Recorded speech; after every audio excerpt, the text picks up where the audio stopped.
j'ai moins de complexe sur le fait de ne pas correspondre aux critères de virilité.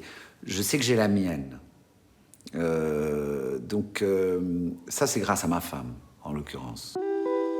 Guillaume Gallienne n'est plus qu'une révélation, c'est un véritable phénomène. Il peut aussi bien jouer des rôles d'hommes que de femmes, impressionnant de féminité. Quand il interprète sa mère dans le film Guillaume et les garçons à table, on le découvre aussi convaincant cette semaine dans le rôle autoritaire de Pierre Berger dans le film Yves Saint-Laurent. Ce comédien a longtemps été une fille dans sa tête avant qu'une femme lui fasse découvrir qu'il était un homme. Le petit Guillaume, très efféminé, a passé son enfance à vouloir ressembler à sa mère. J'ai été obligé d'admettre très tôt que je ne pourrais jamais correspondre aux critères de masculinité qu'il y avait dans ma famille, ça c'était sûr. J'avais peur surtout de la violence, de la brutalité, de la force. Une force que je n'avais pas, une force physique que je n'avais pas. Que vos frères avaient ? Que mes frères avaient et que mon père avait. Donc j'ai décidé d'imiter les femmes et en premier lieu... Votre maman. Ma maman. Et vous avez joué à la fille, je crois, jusqu'à l'âge de 15 ans. Ah oui, enfin, j'ai joué la fille, oui, je jouais la fille dans ma chambre, mais surtout, c'est dans ma tête. C'est surtout, mais même encore maintenant, hein, j'ai des moments où je réagis d'une manière très féminine. Et dans votre chambre, avec vos édredons et vos draps, ouais. Vous faisiez des rêves de petite fille, de jeune fille. Des robes avec la couette et avec un pull, je mettais un pull comme ça, je faisais une espèce d'impression de filet de Second Empire, comme ça, ouais. Et vous preniez pour Sissi, impératrice ? Surtout pour l'archiduchesse Sophie, que j'aimais beaucoup. On vous prenait pour une fille ou vous vous preniez pour une fille ? Non, on me prenait pour un efféminé, pour un homosexuel, mais moi, je me prenais pour une fille. Et c'est votre mère a cette phrase maintenant devenue célèbre, lorsqu'elle vous appelait, vous et vos frères, elle disait... Les garçons et Guillaume à table, ben oui.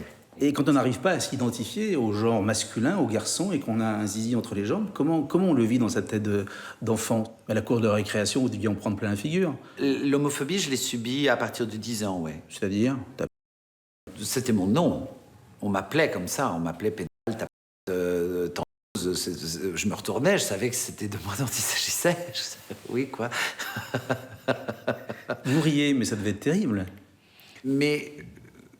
je n'en faisais pas trop cas. Enfin, j'en faisais cas parce que j'ai fait une dépression à 12 ans et que quand même, je me suis pris le mur quand même, bah oui.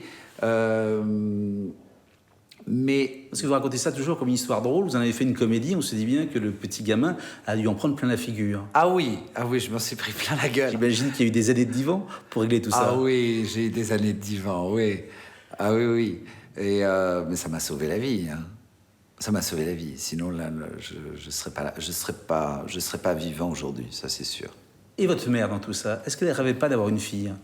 Si, c'est très possible. Si, inconsciemment, je pense que c'est son dossier à elle, mais bon, ça faudrait lui demander. Est-ce qu'il est vrai qu'elle vous appelle encore ma chérie de temps en temps au téléphone ? Oui, parce qu'on a une relation qui est parfois presque entre copines, parce qu'avec elle, je suis par moments, hein, de moins en moins, mais avec elle, c'est vrai que je peux me laisser aller à une sorte de féminité qui fait qu'au bout d'un moment, elle pense qu'elle est au téléphone avec une copine. Et vous avez fabriqué pendant toutes ces années une sorte de double identité où vous pouviez imiter la voix de votre mère dans la seconde. Mais je peux toujours. Oui, si vous voulez, je vous parle comme ma mère, aucun problème. C'est immédiat. Eh oh, vous voulez boire quelque chose? Un déca? Bah dites-le, mon vieux, je veux dire 3 plombs pour nous sortir quoi? Un déca et un Perrier? Faut pas charrier, va leur chercher un déca et un Perrier. Est-ce qu'il est vrai que vous êtes parti 4 ans chez une phoniatre pour libérer de la voix de votre mère, pour pouvoir parler avec votre propre voix? Le problème n'était pas de me libérer de la voix de ma mère, mais en tout cas de trouver la mienne.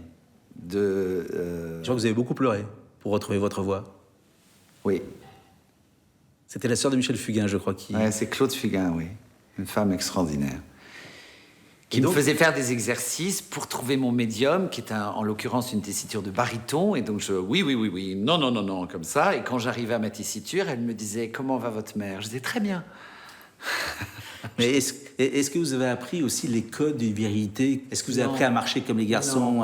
Non, je n'y arrive pas. Et je continue à regarder ça parfois d'une manière assez fascinée. Et en tout cas, tout le monde voulait que vous soyez homosexuel.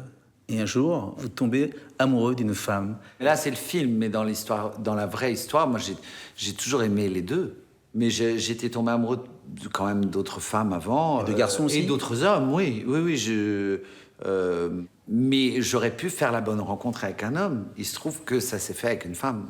En revanche, ce qui est vrai, c'est que quand Amandine et moi, on a annoncé nos fiançailles à mes parents, ils ne nous ont pas adressé la parole pendant 24 heures, tellement ils étaient... C'était un peu décontenancé. En tout cas, vous avez beaucoup interrogé dans votre travail votre identité sexuelle. Vous savez aujourd'hui, au fait, où vous êtes sur l'échiquier incroyable de la sexualité, si vous êtes... Moi, je sais où je suis dans mon cœur. Sexuellement, moi, je peux aller partout. Hein. Vous êtes ouvert. Mais ah oui, ça. Mais dans mon cœur, oui. Il se trouve que vraiment j'aime Amandine, j'aime ma femme. C'est une grande liberté quand même de pouvoir parler de ça et d'en faire un spectacle et puis après un film. J'ai été élevé aussi comme ça. Ma mère, par exemple, sans jamais être impudique, mais a toujours peut parler de sexe sans problème. Il n'y a pas de tabou là-dessus. Elle a toujours appelé un chat, une chatte, une chatte, et c'est sain. Voilà. Donc j'ai pas de fausse pudeur là-dessus. Et est-ce que votre féminité, qui quelquefois déborde de vous, est un handicap ou au contraire un outil génial pour vous? J'ai moins de complexe sur le fait de ne pas correspondre aux critères de virilité. Je sais que j'ai la mienne.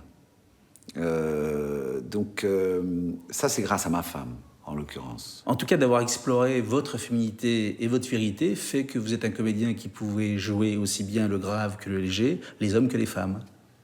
Oui, j'ai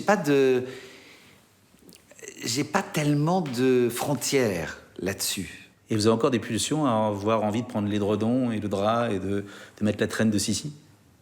Non. Non. Mais en même temps, je vais quand même jouer Lucrèce dans Lucrèce Borgia, donc c'est qu'à mon avis, quand même, l'appel du corset de la crénoline n'est pas loin. Votre femme, évidemment, vous regarde comme un homme. Est-ce que votre mère vous regarde aujourd'hui comme un homme? Elle a intérêt.